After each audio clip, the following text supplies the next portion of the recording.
MP board की class 11th के विद्यार्थियों, देखिए इस वीडियो में मैं आपको केमिस्ट्री का सेट सी यहाँ पर सोल्व कराने वाली हूँ प्रॉपर सॉल्यूशन के साथ में। जैसा कि आपसे वादा किया है तो वादा निभाऊंगी। 4 तरह के मैं आपको केमिस्ट्री के सेट यहाँ पर प्रोवाइड करा रही हूँ, set A, set B, set C और सेट डी। इन 4 सेटों में ही आपका प्रॉपर काम बन जाएगा। आप 70 नंबर में से 60 तक अपना स्कोर बना पाएंगे। ठीक है, देखिए आप एक सेट देख लेंगे, सेट ए आपने देख लिया, सेट बी नहीं देखा तो सेट सी देख लिया, सेट सी आपने देख लिया तो सेट डी आपने नहीं देखा। तो आपको इस तरह से नहीं करना है। जो सेट मैं आपको केमिस्ट्री के यहाँ पर दे रही हूँ, आपको उनको सारे को कंप्लीट कर लेना है। देखिए कहावत आपको नहीं दोहराना है, अधगल गगरी झलकत जाए, यानी कि आधा अधूरा ज्ञान खतरनाक होता है। तो देखिए 1-2 सेट में आपका कुछ भी नहीं होना है। जो सेट मैं आपको प्रोवाइड करा रही हूँ आप इनको कंप्लीट करें, तभी जाकर आप 70 नंबर में से 60 तक का अपना स्कोर बना पाएंगे। ठीक है, भरोसा रखिए, सारी चीज़ें वही आपको दूंगी जो 100% पूछ जाएगी। देखिए मुझे व्यू से कुछ भी मतलब नहीं है, चाहे व्यू मेरे 1 आए, 2 आए, 3 आए, कितने भी आए, लेकिन मैं आपको वही कंटेंट दूंगी जो 100% परीक्षा में आएगा। ठीक है, तो भरोसा रखिए, भरोसे पे ही आपकी सारी दुनिया टिकी है। ठीक है, तो आपको अच्छे से कंप्लीट यहाँ पर करने हैं हर एक मॉडल पेपर को। ठीक है, आपको इनको बिल्कुल हल्के में नहीं लेना है। देखिए क्वेश्चन आपके 100% आने वाले हैं। ठीक है, ये मैं आपको पहले ही कंफर्म कर देती हूँ। तो आप देखिए पहला प्रश्न, 1 मोल नाइट्रोजन गैस का सामान्य दाब एनटीपी पर आयतन होगा, कितना होगा? 22.4 लीटर। दूसरा, चुंबकीय क्वांटम संख्या निम्न में से किससे संबंधित है? तो ये अभिविन्यास से। किससे है? अभिविन्यास से। तीसरा, आधुनिक आवर्त सारणी किस गुण पर आधारित है? तो यह है परमाणु क्रमांक पे। शुद्ध जल का पीएच मान कितना होगा? तो 7 होगा। कितना होगा? 7। निम्नलिखित में से कौन सा यौगिक अल्कोहल का क्रियात्मक समावयवी है? ईथर। क्या रहेगा इसका? ईथर। मार्कोनिकॉफ नियम अनुसार प्रोपीन पर HBr के योग से मुख्य उत्पाद बनता है, तो ये आपका यहाँ पर है 2 ब्रोमोपेंटेन। ठीक है, चलिए इसके बाद में है ये आपके इंग्लिश वर्जन वालों के लिए। ठीक है, अच्छे से आप यहाँ से कंप्लीट कर लीजिएगा स्क्रीनशॉट लेकर। ठीक है, 100% आने वाले प्रश्न हैं ये आपके। चलिए क्वेश्चन नंबर 2 है, पदार्थ के घनत्व का एसआई मात्रक खालिस्तान होता है किलोग्राम प्रति मीटर क्यूब। अमोनियम NH3 अणु की आकृति खालिस्तान होती है पिरामिडी। तीसरा, एथिलीन अणु के दोनों कार्बन परमाणुओं पर खालिस्तान संक्रमण होता है sp²। बर्फ के जल में पिघलने पर एंट्रॉपी में खालिस्तान होती है वृद्धि। लुईस की धारणा में इलेक्ट्रॉन युग्मदाता को खालिस्तान कहा जाता है लुईस क्षार। ठीक है, छठा है, 298 केल्विन पर जल के आयनिक गुणनफल का मान m² होता है 1.0 × 10⁻⁻14 मीटर स्क्वायर। ठीक है, तो अच्छे से आप कंप्लीट कीजिएगा। देखिए मैं आपको अभी कह रही हूँ 4 सेट यदि वास्तव में आपने कर लिए तो आप अच्छे से अच्छे नंबर स्कोर कर पाएंगे। ठीक है, क्योंकि हमने ये जो 4 सेट है आपके केमिस्ट्री के, ये बहुत ही रिसर्च और कॉन्सेप्ट से तैयार किए हैं। इनको आपको बिल्कुल भी हल्के में नहीं लेने हैं। एक एक प्रश्न आपके लिए इम्पोर्टेंट है और भरोसा रखिए इस चैनल के ऊपर मैं आपको जो भी दे रही हूँ, जो भी कंटेंट आपका 9th और 11th का आ रहा है, वो कंटेंट 100% आपका परीक्षा में ही पूछा जा रहा है। ठीक है, तो इस चैनल का ऐसा कोई भी मकसद नहीं है आपको गुमराह करने का। तो आप भरोसा रखिए, केवल मात्र एक बार भरोसा देखकर। ठीक है, एक बार भरोसा तो आप करके देखिए एक बार। ठीक है, आप खुद यदि आपने नहीं देखी केमिस्ट्री की तो आप खुद आके पछताएंगे फिर।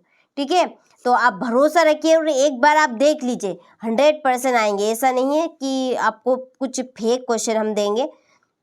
देखिए हम भी आपकी पूरे साल भर की मेहनत को समझते हैं। ठीक है, उसी के आधार पर मैं आपको 4 तरह के यहाँ पर सेट प्रोवाइड करवा रही हूँ। तो आप इनको अच्छे से कंप्लीट करें ताकि आपको भी तसल्ली रहे और मुझे भी तसल्ली रहे। ठीक है, कमेंट में आप कमेंट ज़रूर कीजिएगा कमेंट बॉक्स में, ताकि मुझे और आपको दोनों को हमें तसल्ली रहे, क्योंकि ये चैनल आपके लिए है। ठीक है, हम किसके लिए कर रहे हैं? आपके लिए ही कर रहे हैं। कौन करेगा?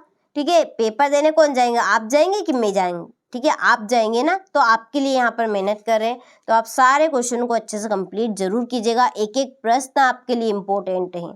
ठीक है, सत्य असत्य लिखिए। पहला, विकर्ण संबंधित तत्वों की विद्युत ऋणात्मकता के मान लगभग समान होते हैं, तो ये आपका सत्य है।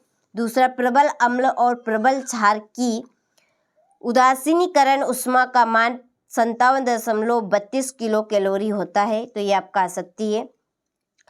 बफर विलयन में अम्ल या क्षार मिलाने पर भी इनका पीएच मान स्थिर रहता है, ये आपका सत्य है। ठीक है, H2O8 में सल्फर की ऑक्सीकरण संख्या +6 है, तो ये आपका सत्य है।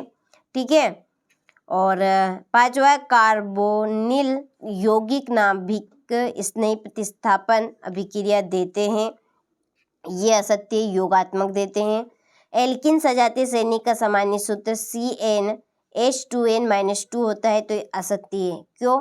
क्योंकि एल्किन का सजातीय सूत्र है, सामान्य सूत्र CnH2n तक है। ठीक है, चलिए हो गए। इसके बाद ये आपके इंग्लिश मीडियम वालों के लिए, ठीक, अच्छे से आपको कंप्लीट करना है। हो गए। इसके बाद आप देखिए सही जोड़ी बनाइए। देखिए पहली जोड़ी है द्रव्यमान संरक्षण का नियम। तो द्रव्यमान संरक्षण का नियम क्या कहता है? लियोजियर। ठीक है, ये किसने दिया था? लियोजियर ने। पीएच मान की अवधारणा, ये मिसप्रिंट है, अवधारणा ये, ठीक है, अवधारणा सोरेनसन। ठीक है, तीसरे की है सोडियम निष्कर्षण। चौथा है कार्बोक्सिलिक अम्ल, इसकी CnH2nO2। और एल्डिहाइड और कीटोन, ये है CnH2nO। ठीक है, चलिए हो गए। इसके बाद यहाँ से आप देखिए, ये आपके इंग्लिश मीडियम वालों के लिए। ठीक है, चलिए एक वाक्य में उत्तर है हमारे। पहला कि सर्वाधिक ऋण विद्युती तत्व का नाम लिखिए। फ्लोरीन। सल्फर टेट्राफ्लोराइड SF4 अणु की आकृति कैसी होती है? C प्रकार की होती है। ठीक है, और कार्बोनियन के कार्बन परमाणु पर कौन सा आवेश होता है? ऋणात्मक। पेपर क्रोमेटोग्राफी किस नियम पर आधारित है? तो यह वितरण के नियम पर। फिनोल का रासायनिक सूत्र C6H5OH। ठीक है, चलिए यहाँ से आप स्क्रीनशॉट ले लीजिए अच्छे से। इसके बाद देखिए छठा प्रश्न। ठीक है, एवोगैड्रो नियम का कथन लिखिए। दूसरा है ग्लूकोज के आणविक द्रव्यमान की गणना कीजिए। जबकि यहाँ पर C = 12 दिया है, H = 1 दिया है और O = 16 दिया है। ठीक है, सीमांत अभिकर्मक क्या है? परिभाषित कीजिए। 8वां है निम्नलिखित ब्रोस्टेड अम्लों के लिए संयुग्मी क्षारकों के सूत्र बताने हैं। यहाँ से आप देखिए हो गया। 10वां स्टोक संकेतन का उपयोग करते हुए निम्नलिखित यौगिकों को निरूपित कीजिए। ठीक है, 10वां प्रश्न। 11वां एल्काइन श्रेणी के 5वें सदस्य के किन्हीं दो समवायी की संरचना एवं IUPAC नाम लिखिए। ठीक, तो ये आपके इस तरह के यहाँ पर प्रश्न रहेंगे, अच्छे से आपको इनको कंप्लीट करके जाने हैं। ठीक है, 100% आने वाले प्रश्न हैं 4 सेटों में। ठीक है, यदि वास्तव में आपने 4 सेट मेरे द्वारा बताए गए हैं, इनको कंप्लीट आपने कर लिए, तो आपकी नैया पार हो गई, समझ लीजिए। ठीक है, चलिए यह आपका 14वां प्रश्न है। D एवं A ब्लॉक के तत्वों के गुणों में कोई 3 अंतर। सम आयन प्रभाव क्या है? उचित उदाहरण सहित स्पष्ट आपको करने हैं। ठीक, तो ये आपके इस तरह के यहाँ पर क्वेश्चन रहेंगे। ठीक है, इसके बाद आप देखिए ये आपका अथवा 16वें का 17वां N2 अणु का ऊर्जा स्तर आरेख खींचकर इसका बंध क्रम ज्ञात आपको करना है। ये 18वां प्रश्न। ठीक है, 18वें के बाद में है 19वां प्रश्न। निम्नलिखित रासायनिक समीकरण को पूर्ण कीजिए। और 20वां है क्वांटम संख्या को परिभाषित कीजिए एवं इसके प्रकारों को उदाहरण सहित समझाइए। हो गए। चलिए, तो अच्छे से आपने बढ़िया से स्क्रीनशॉट लिया होगा सारे क्वेश्चनों का। इसके बाद मैं आपको सेट डी एकमात्र और सेट यहाँ पर बताने वाली हूँ। ठीक है, तो इनको आपको 4 सेट रहेंगे, set A, set B, set C और सेट डी, जिनमें ही आपका प्रॉपर काम बन जाएगा। हो गए। चलिए,